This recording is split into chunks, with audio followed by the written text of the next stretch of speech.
Allow me to reintroduce myself. You're watching another episode of Wide Open and Personal with your host, Haley Gross. Okay, hello everybody. This is Miss Mandee. Now, you don't need much of an introduction, so I'm going to kind of let you introduce yourself. Who are you and how do we know you? That's a great question. Hi. Thank you for having me on. I am so thrilled. So Mandee Pauch-Mahaney. I am over here tuning in with you guys from Flemington, New Jersey on the East Coast. So I don't know, for the listeners in the racing world, let's see here. My dad, Billy Pauch, he raced cars for a living, traveled the country, made quite the name for himself. My brother races, of course, now my husband races, and I have my own YouTube channel, Dirt Track Untold, and of course, a podcast as well, Dirt Track Confession. So if you do know me, it could be from one of those various things. But you could also know her from Arbonne. She does Arbonne. She is an independent consultant, correct? Is that the right wording? And then, yes, you have a lot that you do. A lot. I do. How do you juggle that? Solid question. I ask myself that every day. So I love that you touched on that because, growing up, my brother it was always my brother. He's like, you need to find something outside of racing. And I was like, that's just silly. Why would I want that? And he's like, not that racing is going to go under, but he's like, if something were to happen in the racing world, like you need your foot in another door. And that's kind of one of the reasons why I'd started my Arbonne business. But of course I tie it into racing. But how do I do it all? It's a great question. The winter time is definitely a lot more enjoyable for myself because I feel like I have more of a healthy balance. In the summertime, I truthfully do not know how we do it. And then we're having our first baby in August. And now I really don't know how we're going to do it, but we're just going to have to figure it out. So balancing, I actually kind of theme my days. So I work for myself and I'm an entrepreneur. I have multiple of my own businesses. So like Monday is content day. Monday is like, all right, planning out my week ahead. And then Tuesdays, it's a certain day. Like Tuesday could be all Arbonne. Wednesday could be all YouTube. Thursday could be like my recording day for the podcasts. So like I keep it diverse enough that it keeps me interested. Honestly, that's like the key is I need to be interested and enjoy what I do. Yes. Well, that's a really good response. So I guess we should let the listeners in on knowing the first time you and I have ever spoke, I went back and looked 3 years ago. Dang. Yes. That seems crazy to me because it feels like the first time we ever messaged was like a year ago. But I went back and looked and it was 2022. Which is crazy to me. And we've spoke on multiple occasions. So Mandee and I have always kind of kept in touch every few, I would say months or so. And I've always been super interested to get to know all of the things that you're doing. So today, that is my job to try to get a little bit deeper into what you do as a person. You usually are on the other side of this podcast. I am. I'm all here for you, girlfriend. I'm so curious. So I'm really excited for this.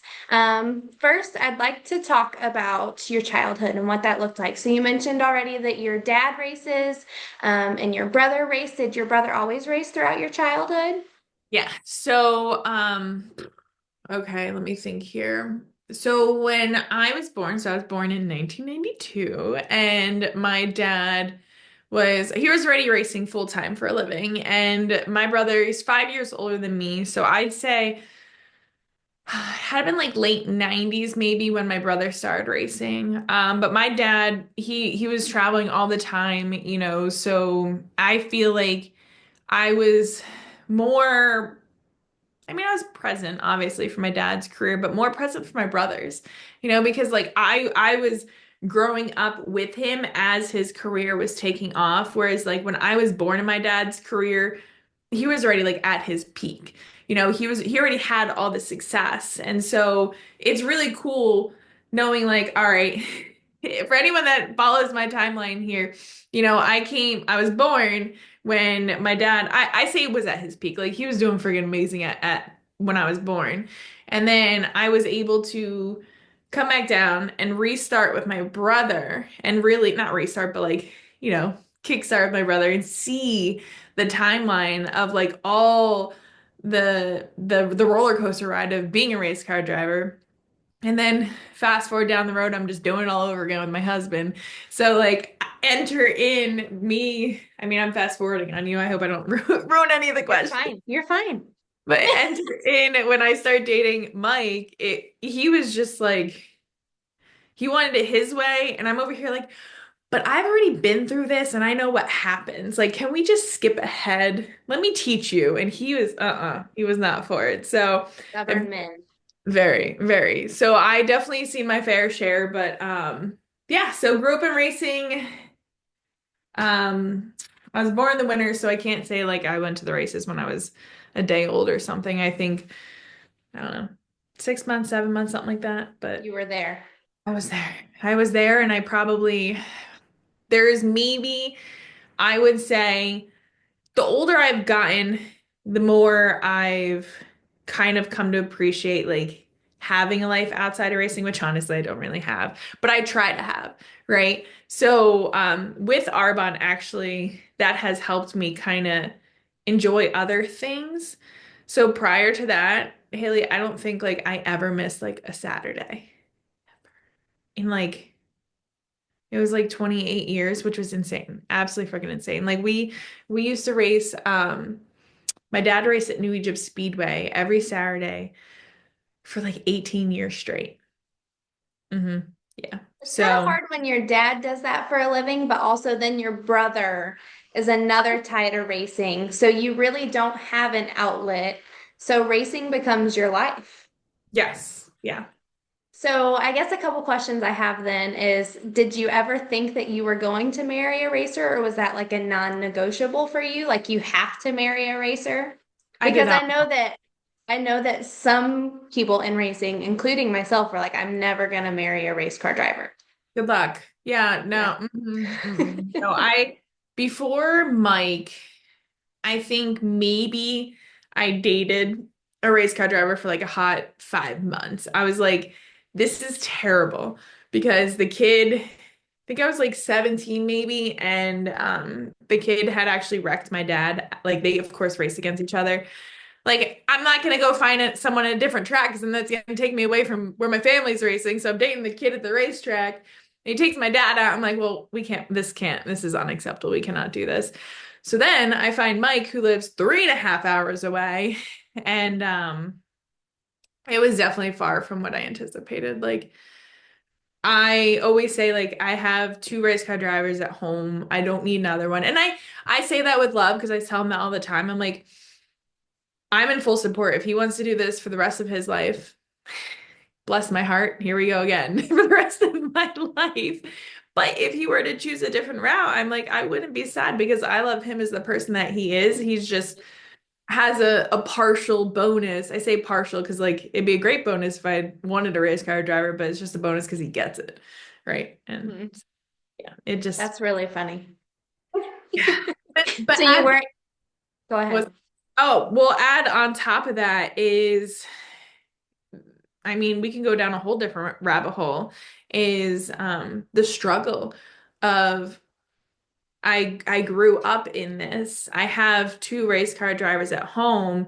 I'm marrying another one, and it's like all three of them are not like they're fighting for my attention to be at the races. But I'm on the road with my husband now. But now at a fourth driver, my nephew now races. So like you look at my calendar and it's like, where in the world could Mandee be today? I don't know. Yeah, it's hard. But at the same time, I'm very grateful for my husband in many ways, but he gets it. Like going into this, I made it very clear. I'm like, we're not fighting for my attention. Like you're gonna have to share me with the rest of my family. And the same for you and yours. Like, I mean, you want to be there and you want to support, but you have to do your own thing. You have to do what makes you happy and what propels you forward too. Right. So that brings me to my next question. Did social media become a thing before your husband, or like with your dad and your brother and you, or did it start kind of when you met your husband? Right around the time I met Mike, I think it was because, oh gosh, if I can remember correctly, now that this is telling me how long I've been doing it, because I keep thinking I've been doing it for 6 years, Haley. For the last like 3 years, apparently I've been thinking I've been doing it for six. Because I remember meeting Mike and he had this vision of starting a YouTube channel, but like he just love him dearly. He just never had the confidence to do it himself. Like the confidence or the time to do it, right? That's key.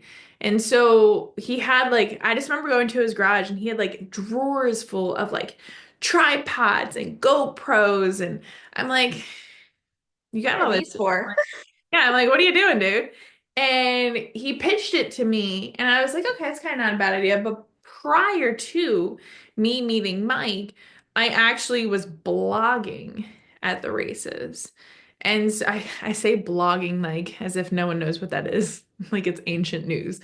But I was blogging back then, and it just ha the roads happened to meet, and I was blogging at the races, and my dad was like, he had this, gosh, Haley, it was so embarrassing. He had this like old ass camcorder and he was like, you should take this to the races. And I'm like, it's so bulky. And I'm like, this is embarrassing. But I was like, okay, my dad wants me to do this. I'll try it. And it took off. Unfortunately, it took off. So it was kind of like between Mike and my dad and blogging, it was just like the stars aligned. So this was, you said you think you've been doing it for 6 years. Was it the past 5 years? So like 2020? Oh no. Mm-mm. Yeah, No, no. It's been, I think, like 2018, maybe. 2018. Okay. Okay. So you've had an exponential amount of growth since then. That's crazy to think about. I mean, yes and no, because like I'm sure you're the same way. Like we could be better. We could Could be always, better. but for our niche of a division in our Northeast, like I have definitely grown past that. And it's amazing to see, but at the same time, like I'm always thinking, how can we expand? Yes. How can we tap into more people? But the problem I find is no one is looking up Northeast dirt modifieds. Yeah.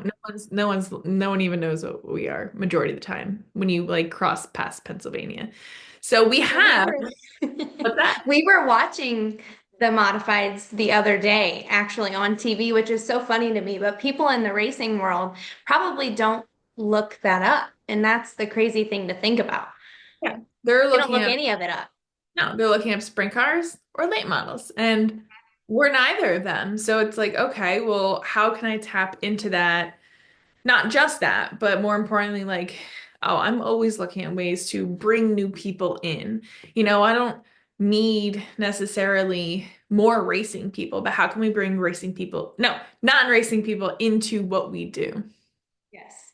And it's almost one of those deals like you want to be able to, in person, it's a little bit easier. You can just bring a friend, or you can invite someone that you meet at the coffee shop, or you're just talking about racing and they think NASCAR is cool and you're like, hey, come to the dirt track with me. But it's a little bit different on social media. Absolutely. Yeah. I have a love-hate relationship with social media because there are so many good things people could be utilizing to promote our sport, and yet it seems more negative than positive, unfortunately. So I'm always like, hey, you go to the races, you enjoy it, share on your social media. Like, think of, oh gosh, we're gonna do some simple math here, Haley.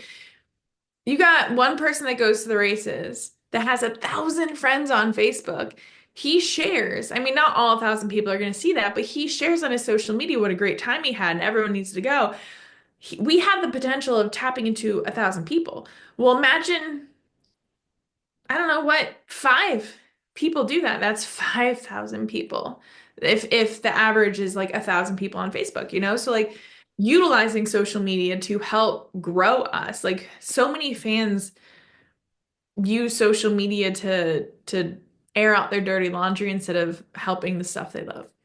Or bash a track just because something super minor happened with a pit band or a security guard or whatever the case may be. There's definitely an abundance of that. So I'm glad that you mentioned that as a struggle that you find within your social media. Is there any more struggles that you can think of? Do you sometimes feel like social media can bring you down? Oh yeah, absolutely. Social media is like the devil. Yeah. The Yeah. people that feed it are the devil. Oh yeah, let's see. There's a lot to it, like when you choose to put yourself out there, right? Like I always say at every level there's a new devil. And so you, myself, unfortunately, like race car drivers, anyone that chooses to put themselves out there, put themselves on a pedestal, let themselves be seen, you're gonna get hate, you're gonna get criticism. It's a double-sided coin, right? Like if you're gonna make one person happy, you're gonna make another person mad or sad or peeved or whatever, right? So it's unfortunately it comes with the territory of showing up on social media. Like not everyone's gonna like what you do, not everyone's gonna like what you share. But the important thing I always look at is if I don't show up and be authentic with who I am, I'm not going to reach or help people who need me. And it might sound cocky to some people, but we all have a purpose. And I feel if we don't show up and live out our purpose, like we're dimming our own light. And so social media is a great tool that you can use in powerful ways instead of in negative ways. And so, yeah, there's a lot of negative, especially when you put yourself out there. Oh my God, I don't want to say hate mail, right? But like I get negative comments almost on the daily. I mean, messages. There's words I've had to ban. Like I'm that like I don't like that word and a lot of people like to use that and if they comment it, poof, it's gone. And I'm like, Hmm. sorry, and people get so upset that oh, she deleted my message or oh, I can't post and it's like it's my little corner of my world. I can control it however I want to control it. You kind of just answered my question. I was going to say, how do you deal with the hate comments and the hate messages? But the banning is really a good tool. And I think that they brought that onto all the platforms a couple years ago. And that was really helpful for our team. And I'm sure Yeah. for you, you have so many people that you do post to a day that can throw that hate towards you. And that can get overwhelming for somebody. Massively. And anyone that's new, like I've hired people in the past to monitor our comments, to check messages, and after a while they're like, I can't do this. Like they don't have the thick skin for it, and it sucks. It really sucks. And my biggest thing is anyone that listens to me, they know like I don't consume social media. I utilize social media. So like I'm on it all the time. You see me on it all the time, but I never consume it. I utilize social media as a tool to help me grow, to help me reach the people I need to reach. I will never sit there. I will never scroll unless like, listen, I can't fall asleep. Okay. But like my feed, it's so funny because I'll pull up my husband's feed and it's all race cars. And then Race mine, cars, race cars, race yeah, cars. and mine's like funny stuff that just like lets me disappear. Like you can control what you are seeing on social media. And so I, to help me manage it, I mean, I do a ton of personal growth. I do a ton of mindset work. And I always talk to people about like, you are what you consume. The motto of like, you are the five people you surround yourself with. Well, you are what you consume on social media. And so I really like to keep those blinders on, keep myself in that bubble because I could get 99 positive comments, one negative, and that one negative is what ruins my whole day. And I don't want it. So I don't Yeah, look at it. I don't blame you at all. So kind of going along with that, you can go as shallow or as deep as you want with this. You've shared some recent struggles with your pregnancy. And I want to know how that's maybe affected you and your husband, you and your social media, how much you chose to share at that time or until you got pregnant, all of that. I love that question. This is great. Nice job. Nice job. I love it. So, oh yeah, where do I start? So we struggled with infertility for 2 years, and it was, oh gosh, a year ago we decided to look for help, right? So we went to a fertility clinic or infertility clinic. I don't know what we call that place, but we went there, and we went to it at the end of the race season last year because I was like, I know my husband, and last thing I need him worrying about is infertility stuff when his job is to race the car, right? Like I do not want to get in his head. So we started looking at stuff a year ago in the winter time. We started doing treatments and cycles and stuff, and it wasn't working. And we went into last season like really positive of like racing wise of like where the team was at, what we were capable of. And after every month of not being pregnant, I could just see my husband's like mindset slowly dim. I know it was so hard. And so there was 2 months in the summer when I was like, okay, we need to not pull the plug, but like pull back, and that was really hard because it's like we want to have kids. We like that's our dream, but it was kind of crushing his career, in a sense. And it was really hard, which we talked about, and I think one of our recent podcasts was like it's like the American way, when are you gonna get married? You get married. Well, when are you gonna have kids? You have your first kid. Well, when are you gonna have the second kid? Like it's like asking someone, how's the weather today? How do you feel about the weather? It's just a common question. And we chose not to share it with people because we didn't want the added pressure. Like our closest friends and family, they knew towards the end what was going on, but we just kept it to ourselves because we were like, well, what is telling other people going to do for us? Really? It's a him and I thing. And so we started the process in late August to do our first IVF transfer. And that was fun. Let me tell you what, because the let's see, the day of our egg, for anyone that understands IVF, I don't know because I didn't understand it prior, but like I, leading up to like you have to do these shots at certain times. And girlfriend, I'm in the toter going down the road because I had to do it at 10:15 p.m. exactly, and we just left the races. So I'm in the back shooting myself with a needle, going down the road with the crew, and I'm in the bathroom and they have no idea what's going on. And if you've never been in a toter, you know that it's real bumpy, especially in the back in the bathroom. Very, very unsafe. Highly do not recommend. It's hard enough to pee back there. And so like we were just going through all this stuff, and the medications, and Mike, where his team is based out of, it's 5 hours away from our home. And so, Gosh. yeah. So I'm down here missing races. And let me tell you what, people are attacking me on social media. How come you're not at your husband's races? And I'm like, if You only. only knew. I was like, don't even get me, just bite my tongue, breathe, it's gonna be fine. And so the day of our egg retrieval, he he drove down 5 hours just for that to be there. As soon as I got out, my mom took me home because he had to then drive like 5.5 hours north to go race that night. And then luckily he won, and like he's in victory lane, gets emotional. Here I am on the couch bawling my eyes out. And it's been a journey. It's been a journey, and it's 1,000% worth it. Thank God our first transfer worked. It took, so we're doing August, and the add on to it, girlfriend, add on to it. Everyone's like, well, why would you choose August? And You don't get to choose. I'm like, if I had a choice, it would not have been in the dead center of freaking race season. It's fine. Yeah. And so we're gonna figure it out, God works that way though.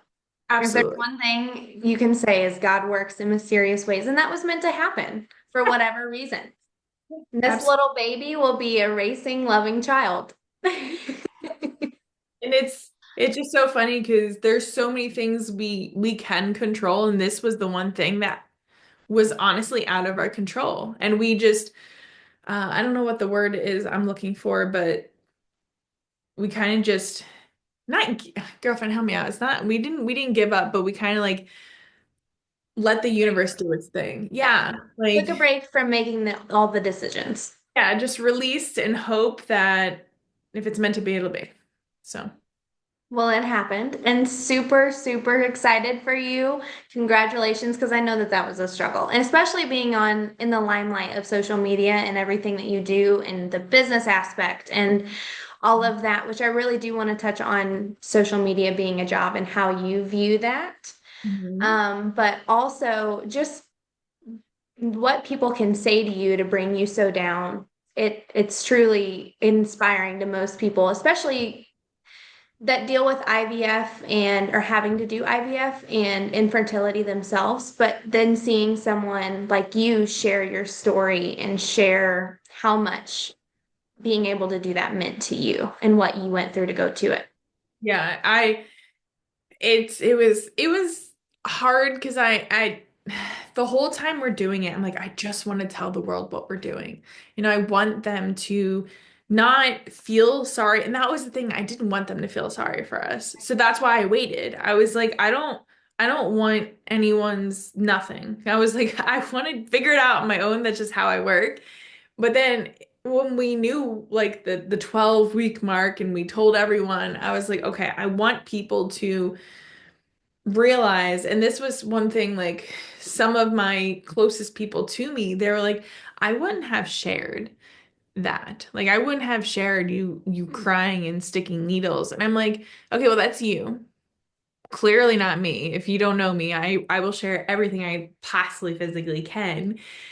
But on the other hand, I looked at it as social media is it's a freaking highlight reel. Everyone wants the perfect life and not everyone wants to be me, but like there's a lot of people that look up to me and they're like, "Oh, her life is perfect and now she's pregnant and she's got this great husband and she lives this amazing life and she's got these great jobs." It's not perfect, and I wanted people to not feel alone, that we all go through different obstacles and roadblocks and struggles. And for one, like infertility was a huge one for us, and we kept it secret for so goddamn long. And so like I shared it, and the amount of women, and it was so funny because the amount of women that messaged me and they're like, I had no idea. I'm going through it too. And I'm like, well, I had no idea too, until you share it. And it just it makes this stronger bond, especially like across women in our world. Like we need that.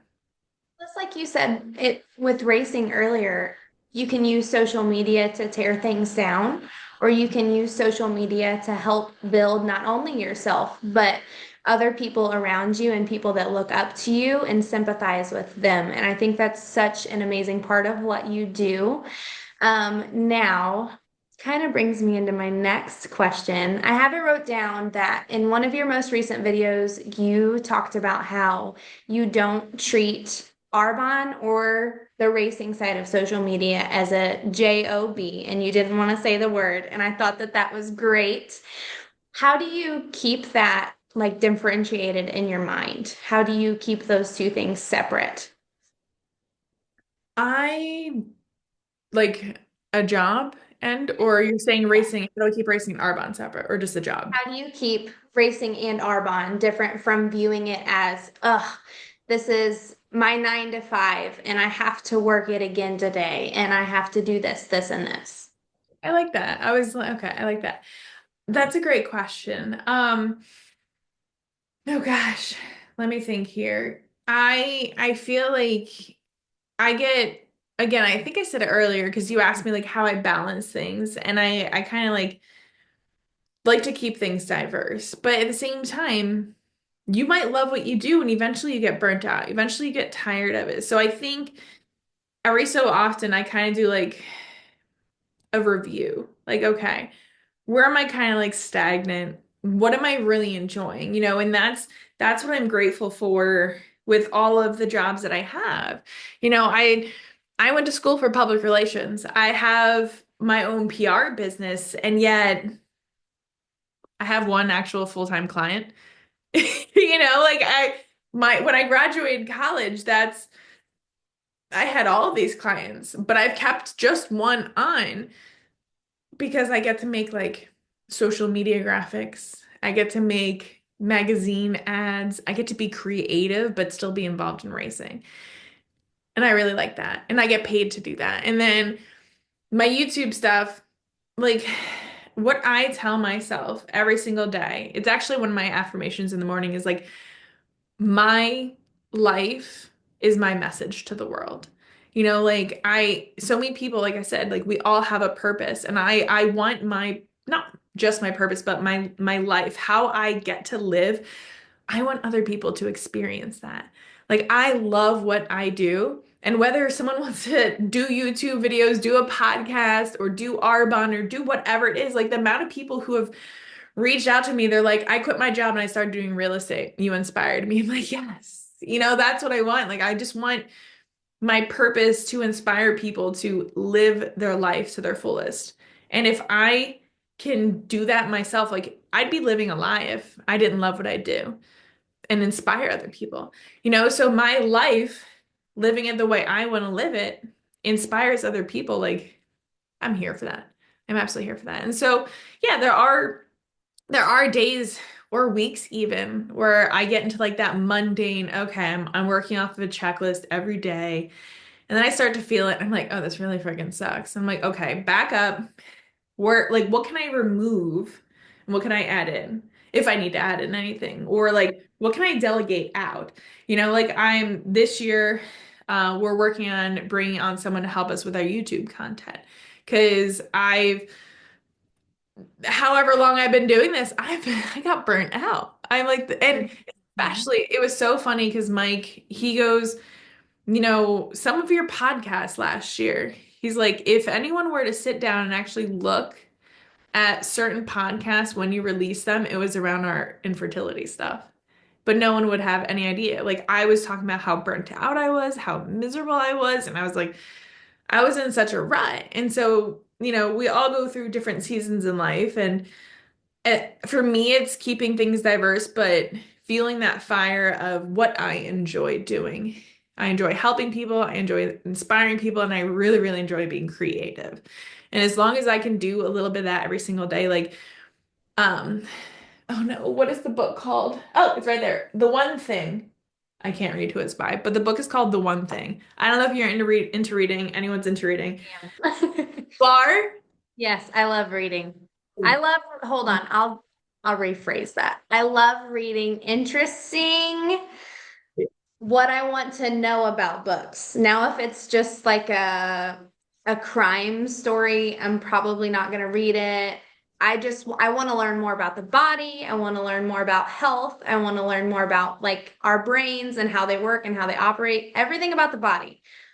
Love Everything it. else, probably not. I get that. And meanwhile, like I enjoy the personal growth. I'm like, the more I can grow, the more I can help people grow. And so the one book, it's called The One Thing. It talks about like what your main goal is and then breaking it down quarterly, monthly, weekly, daily. And it's like, what is that one thing I can do today that will move the needle forward? That will motivate me, that will excite me, that will make me feel like I did something today. Because we go to our 9 to 5, like we have this big goal. If we want to build the podcast and then 5 days go by and you're like, oh, I haven't done anything with my podcast, but like, what's one thing you can do today to help you move that needle forward with your podcast? Even if it's posting something, scheduling a call, taking notes, studying someone else's podcast, right? Like, what's that one thing? And so I have that. I've actually have a few things, my little app that I track every day. What's the one thing I can do, right, to move the needle forward? And then I have a reminder. It's at like 3 or 4 o'clock. It's like, do one thing today for yourself. Just one thing today for yourself. It could be going outside for a walk, it could be meditating, it could be calling a friend, it could be going to get coffee, tea, whatever. Like just one thing for yourself. And so that's how I do it all. That's how I don't have a job, but I have passions that pay me.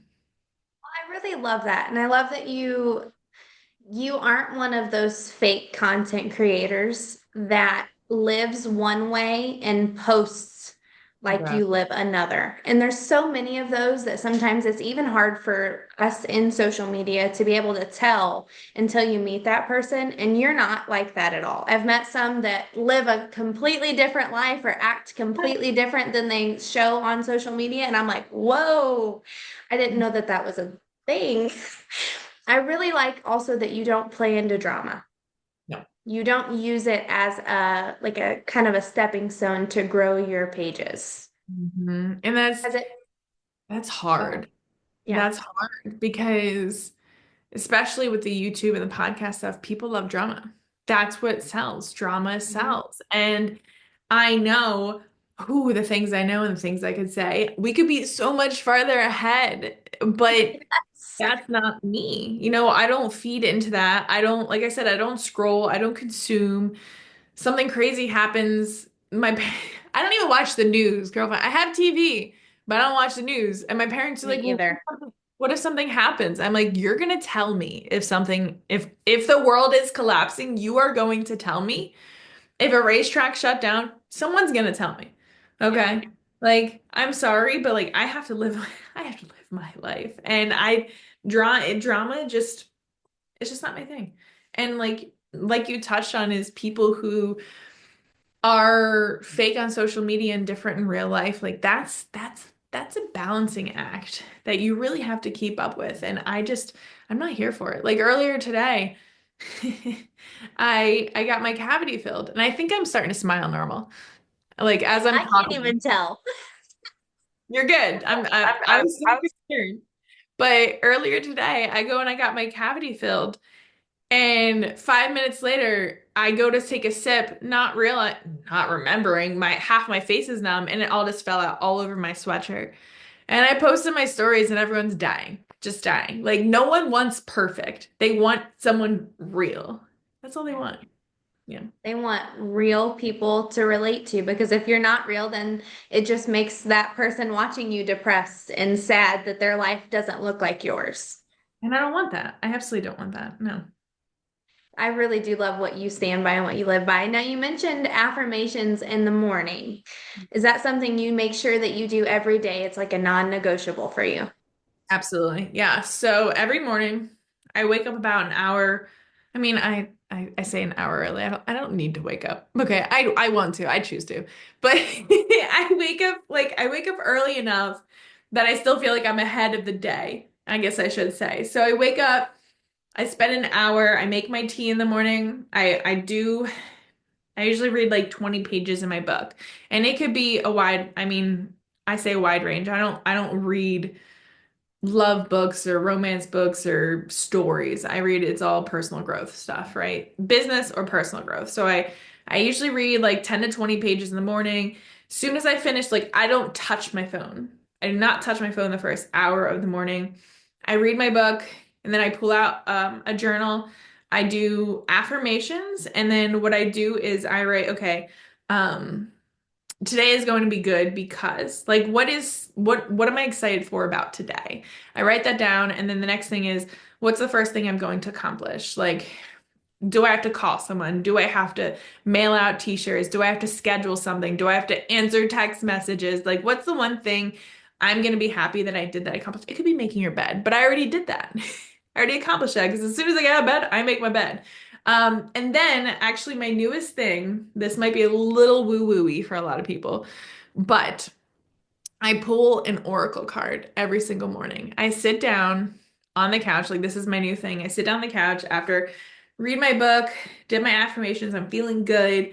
I close my eyes and I kind of just ask the universe, I'm like, okay, what is the one thing I need to know today? Like, what do I need to focus on today? Because we can get so overwhelmed and so overstimulated. And I pull the card, I shuffle the deck, I close my eyes, I kind of just like release and I pull the card and then I look at it. I, of course, have to open my little booklet because I have no idea what this card means. And I write that down. So then I can flip back my pages and kind of see like, is there a correlation? Like, are things lining up? And it's great because like sometimes like later on in the day, I'm like, oh, like the past twice, repeated the twice this past week was community. Like it was bonding one-on-one because again, with social media, we have these relationships across the freaking globe and we feel like we get to know people, but like we still need that body to body, like that one-on-one conversation. And so what did I do? I had a coffee date today. I've got a brunch date tomorrow. You know, like there's a reason I pulled both of those cards. It was that reminder of like, girlfriend, get out and see people. Yeah. Yeah. So that is my morning routine. Well, that's awesome. It really jumpstarts your day when you have something that you know that you have to do. And to keep yourself in a routine, it doesn't allow for a whole lot of, I guess, emotions to be up and down constantly. It kind of lets you just have that time and get set for the day and ready. Yeah, your morning completely like it's the canvas for your day. You know, it is like how I'm a firm believer of how you start the first hour is how the rest of your day is gonna go. Like my husband, he sometimes gets into my routine, but when I'm not there with him and I can tell, I'll call him when I wake up. We wake each other up and I can tell he's still like, I got my tea. I brushed my teeth. I'm getting ready to read my book. It's 15 minutes later. And he's like still being lazy in the couch, not on the couch, in bed. I'm like, your day is gonna suck. Get up. Yeah, I'm like, you're gonna, it's so funny. Like, I sound horrible, but sometimes I do a countdown. I'm like, get the hell up, dude. I'm like, I don't 10, 9. yeah, I'm like, I do not want to hear it that your day sucks because right now is gonna start your day. And Yeah. if you choose to snooze, that's on you, it's not on me. I don't want to hear it. Yeah, No. that's hilarious. You got to keep them in check, right? That's what you're there for. Well, Married me. a small part of it, maybe. So you mentioned that what degree do you have in public relations? Do What you have a bachelor's? Do you have associates? yes. Phew. I was like, what degree do I have?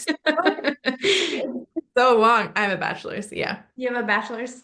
Did you have to do like a whole lot of like pitching in front of people, certain presentations and public speaking and multiple classes of that? Yeah. Yeah. Yeah. How And was that? I still sweat. It's fine. I still sweat. It's great. I mean, God, I don't even know how long I graduated college, but like I've always been a good talker, I think, right? Like I feel like I can vibe with people. Now, are my words always perfect? No. But I feel like I can sense people's energy, so like I lean into that. If I can sense that you're kind of like standoffish, I'm like, but like I keep leaning into this. Like, you know, you see me leaning in, so we're into the conversation. But I actually really liked college. Well, not like the first year or two, because the first year or two was the basic classes, you know, but when you General studies. it sucks, yeah. But then when you get to the actual core classes of what you want to learn, you know, it's phenomenal. Like, it was a few months ago. I was shook. I could not believe this. Before I found, you know, who I'm working with right now to help us with our YouTube stuff, I was like, you know what? Let me find my old professor at college because I learned how to edit videos in his class. His name was Scott. All I could remember was what his glasses and his name was Scott. I'm like, I don't know how I'm gonna find this professor, but luckily he still worked at the college. So I reached out to him. I was like, hey, I don't know if you remember me, but blah blah blah blah. Like, do you guys do internships? Like, I'm curious. Like, I'm looking for someone to work with me. Holy crap. He emails me back the next day. He's like, of course I remember you. I used your videos in class as examples. I was like, what? Wait a minute, what? He's like, no way. He's like, yeah, I watch them all the time. I'm like, oh my God. Like that to me, like it just blew me away. You know, like it is so cool the impact like he made on me and now he gets to use that with other people. Like it was just so cool. Well, it's kind of like the Facebook thing that you said earlier. If you share a positive experience that you have with your 1,000 Facebook friends, then, it just grows and grows and grows. Well, he shared that with you, and now you share that with everyone else, and he's sharing it with his own class. Yeah, So full it's crazy. It's full circle.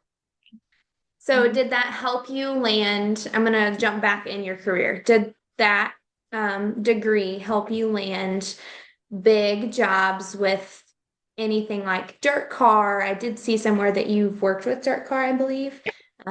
Any other racing community Oh, yeah. companies? So where do I start? Oh gosh. So when I was in college, so I did community college and I tried like 1,000 different majors because I was like, I want weekends off to go racing. And I transferred to where I ended up at Rider University here in Jersey. But I did it part-time because I wanted to, well, one, go to the races, but I wanted to work. Like I worked since middle school. I always had a job. And so um, no, let me think here. I already was kind of doing what I was going to school for when I was in school. So I originally, phew, I don't know if I'd call it emceeing, but where do I even start? Um, Big Diamond Speedway, I was doing like kid stuff, like interaction stuff. I had the mic, and during cautions or intermissions, like I'd be doing games or interacting with the fans. So I started there, and then I transferred to Action Track USA, where I did their PR. So I was doing this while in college going for public relations. So like I kind of started ahead. I was like, why am I going to school for this for a degree when I'm doing it? I don't know. But of course, like they say, a degree is important. Haley, a degree is important. Don't get me started on it. So I did PR with them. I did a lot with them. And then I think it was when I graduated college, was actually the year I I traveled with the Super Dirt Car Series and I did PR with them. And that was the year Mike and I actually started dating. And I'm pretty certain that was his first full season with the Super Dirt Car Series. So we both kind of like jumped in at the same time. He's racing, I'm working. We took off. But at the same time, that was my first time like away from my family. And I was like, this really freaking sucks. So when I was with the Super Dirt Car Series, I started building my own client base. And so I was working with manufacturers, I was working with, chassis builders, rear ends, I was working with drivers, I was working with promoters, I was doing like All the everything, things. all the things. Yeah. And so, oh God, I think somewhere's in there, I wrote for Speed Sport. Like I did a lot of stuff, and there's probably plenty of stuff that I don't even remember. I blame the pregnancy brain, but I just need a list. I just need a list. And so I just love that I was able to do all these different avenues because I learned something from every single one of them, and I met and made connections from every single one of them that have funneled me to where I am today. Like I wouldn't have known how to have my own public relations business if I didn't go on the road with the Super Dark Car Series, if I didn't get a degree, at college with public relations. I wouldn't have known that. And then I wouldn't have made the connections. And then um, who knows, I wouldn't have been blogging. Like there's just so many things that one door opened another door. And I did have some crappy jobs and I did have some really crappy clients that I was like, okay, this really freaking sucks. And so I was like, You and I don't work. no. And then I was like, so how can I make like, again, how can I enjoy what I want to do? And that's it, all just bits and pieces. Like I started with the YouTube stuff, and then I started with Arbonne, and then I started my podcast, and I don't know what else I did, but it's just, it adds up. So let's do this again in 10 years and see if I remember half the stuff that happened between now and then. Which likely you won't, and other people will have to remind you, and they'll be like, but wait a minute, you did this, this, this, and this. And you're like, wait a minute, I did. Like what was it called? I forget the name of it, but you know how I wasn't a model, but I did these gigs where like I would go to drag races and I'd work for like Geico or Oh, like a kind of like a spokesperson. yeah, spokesperson, spokesmodel. I was doing that Spokesmodel. Yeah. Dude, I was doing that stuff. So like I was going to drag races, I was going to monster truck things, I was going to NASCAR races, like, and I was making connections that way. Did I want to do that? No. But I was making money. I was getting my foot in the door. And I was finding that was the important thing. Like when you're in your 20s, that's so hard is like, how do you know what you want to do for the rest of your life? How do You you really don't. You have to figure it out. Yeah, exactly. And so I praise you that you already know what things interest you, because a lot of people, they're still lost. Like I don't believe that one person is meant to do just one thing. But if you find that one passion, you run with it, run with it. But like when you're in your 20s, it's good to dabble and test around and find out like, oh, this really sucked, or oh, this was a really great idea, or this opened the door to get me to here. Like there's so many jobs that we do that really just suck. And I'm like, listen, it's that buffer to get you to where you want to be. That's it. Well, and I would say too, like you kind of touched on me for an example, and I really do appreciate that. But there are some days when you're in the middle of your 20s and you're like, okay, I'm doing all of the things that I love to do and I like to do, but I'm not where I want to be yet. But then that's when like I have to turn around and speak to my parents or speak to my friends or whoever is around me and be like, okay, so this door brought me to this and this one brought me here. And they're like, you see how much growth you've even had over the last 6 months since you've been home? Like they're stop and take a second to breathe. And then I'm like, okay, I feel better. So I think it's important to, like you said, remind yourself of where you've been and where you've come from and where you're at versus the goals that you want to get to and how you're going to get to those. Absolutely. And one thing I really like to do, I actually like to do this a lot with my Arbonne team is I tell them like if you're in a funk, whether it's social media or where you feel like you're going with your life, like ask those closest around you, when you think of me, what do you think of? And it's kind of that aha moment because so many people to me they're like, oh, you're motivational, you're inspirational, you're hardworking, or I don't know, like whatever it might be. But for you, yours might be different, like it's great to just kind of circle back because again, we can get so lost and so off the beaten track thinking we're going in the right direction we want to be going in. And then it's like, wait, is this actually what I want to do? Is this actually what I enjoy? Do I thrive at this? So like sometimes I'll ask those closest to me, like, hey, like kind of remind me of who I am. Like, what do you think of me? What do you think of? And then it's like, oh, yes, thank you. Yes, Like I needed that. I needed that. I'm going to write it down with the date, the time, and everything, and I'm going to put it on my wall.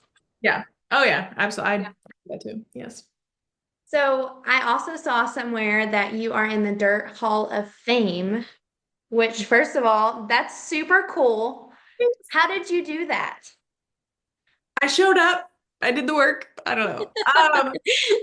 So yeah, so I got in the Northeast Dirt Modified Hall of Fame. Was inducted over the summer for the Outstanding Woman in Racing Award, which is insane. Like I about cried when they called me and told me that they wanted to put me in because my dad's in it, and I was like, this is amazing. So it was really that again, that circle back moment of like, I am making an impact. Like I am in alignment with what it is that I want to do and people are noticing that. And so it was like all the stuff I just mentioned, like all of the on end jobs that I've done, how I choose to show up because like would I have gotten that award if I was all about drama?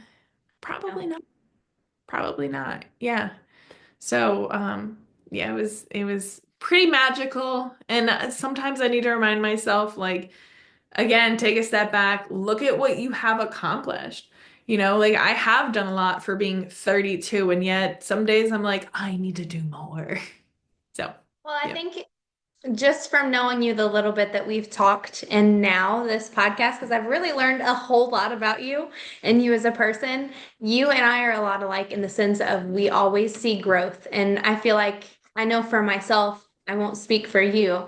I'm constantly super negative, and if I don't keep myself in a positive mindset, it's easier for me to slip into like I'm not doing enough when you're doing all you can do. Absolutely. Yeah. Self-talk is huge. Self-talk is huge. And that's one thing that is in a lot of my personal growth books. I will totally recommend them to you because, I it's a catch-22 because you want to be humble enough, but you also want to be confident too in what you Right. can do and where you want to go. And you still want to be grateful for how far you've come and all that you've accomplished. But again, at the same time, you still want to better yourself at least 1% every single day. And when it comes to being negative, it does you no good. It does you absolutely no good when you're negative and you talk bad on yourself. Like, I will, if I ever say anything negative to myself, it's in a joking manner. Like, you're a freaking dipshit. I'm like, I can't believe you just did that. I can't believe you just said that. Like, how did you forget your mouth is numb and you take a sip of water and like, I just make fun, like, I make it a Yeah. fun manner instead of being hard on myself because we are our own worst critics. Mhm. And if you can't support yourself, you can't expect anyone else to support yourself. No. My mom always used to say confident, not cocky. Yes. And that was totally ingrained in me as a kid, confident, not cocky. So I think I took a little bit too much of a humble pie.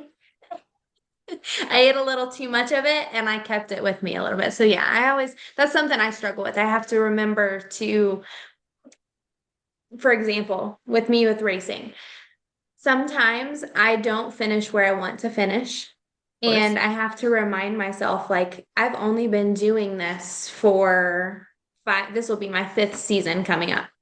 Whereas these guys that I'm racing against have been doing it for 10, 20, 15, 12 years, and I'm comparing myself to them, you know. So just small things like that. It's you can't compare chapter 5 to chapter 25. Right. But Right. but it's good that you're putting yourself in the position to learn from those people because you don't want to be on chapter 5 competing against, no offense to them, chapter oneers. Right. Like you want to be the small fish in the big pond. So like you're gonna get your butt kicked. But Yeah. then it's so much sweeter when you win. Otherwise, like all the failures and all the hardships, it wouldn't make the wins worth it at all. They wouldn't be worth a whole lot at the end of the day. So the last question I have for you is, what would you tell your younger self if you could go back to her now? Oh, God. I'm Oh, gonna yeah. hit you with a hard one. Yeah, it's so funny because I wasn't that like a trending reel for a hot second. I think I saw that. At least that was in my feed. It was trending on my side of the world. Haley was trending on my side of the world. It was like something about like, so I went on a coffee Oh, date with yes. that Yes. one. Yeah, like Mhm. I didn't even I had no time. I didn't even read like what it was, but it was always like I went on a coffee date and I went on a coffee date and I'm like, cool. You Why know, did you go on a coffee date? yeah. I actually did that trend, but that is not where that question comes from. My mom and I ask each other that question a lot. No, I love that. Well, I'm mentioning that because I it's like I just skimmed by it and Mhm. yet I didn't sit with it. Like I didn't sit and resonate on it. And so like for me, um I would just it's so interesting because I would tell myself like I'm doing better than I ever expected that I would be doing. Like just to be excited. Like so many people look back and they're like, oh, you'll be so proud or I don't even know. Like I just always knew when I was young, like I just say I wanted to be somebody, but I wanted to have a And life of bigger purpose. things. Yeah, I wanted to have a life of purpose and I wanted to be involved in racing. Like I always seen my dad trail his way. I wanted to make my own path, Mhm. and to say to my younger self, like, I don't know, strap in, bitch, because it's gonna be a bumpy ride, but you're doing it. Yeah, we're getting there. I Yeah. promise, one way or another. Yeah. And you're gonna marry a race car driver, and you're gonna have to freaking deal with it, and it's gonna be great. So You'll probably have a kid that races, so it'll be. both Mike and I, everyone says that, and we're just like, we'll give them golf clubs or something. Who knows? Yeah, let's put them in basketball or volleyball. Yeah, I think Really, it's whatever they want, right? At of the end course. of the day, whatever they want to do. Yes, and I'll always be grateful as my dad. He did put me in a car when I was a teenager. And that's one thing he instilled in me was like you have to try at least once, otherwise you might live in regret that you'll never know if you wanted to do it. So I was What grateful. did you drive? I did enduro cars and I did modifieds. So, but like I didn't do it.